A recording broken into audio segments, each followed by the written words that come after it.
In other health news, September is Suicide Prevention Month. Channel 5's Crystal Martinez spoke to a local therapist about the warning signs.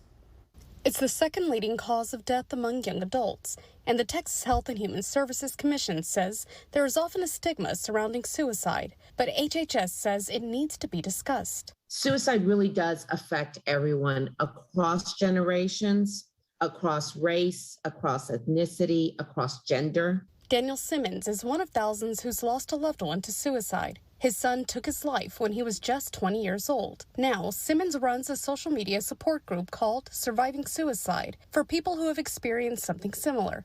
I just miss him, you know what I mean?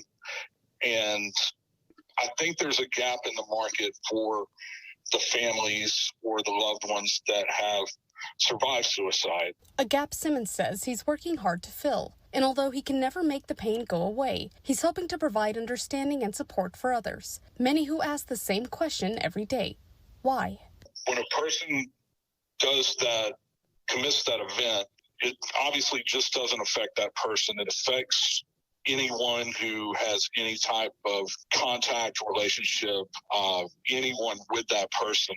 One mental health professional at Hope Family Health Centers says contemplating suicide is more common than we think. When it comes to mental health, there's so much secrecy and shame that forces people to battle their own nightmares. Oftentimes, that shame leaves people feeling alone, believing that the world is better off without them. According to Pacheco, this thought is one way the brain tries to protect people from dealing with whatever pain they are going through.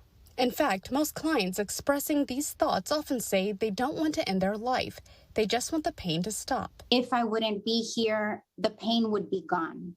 And that thought is actually such a common thought. But by sharing these thoughts with a professional, it can help to save a life, oftentimes being their own. Crystal Martinez, Channel 5 News.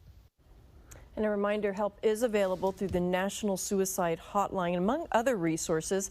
That number for the hotline, 1-800-273-TALK.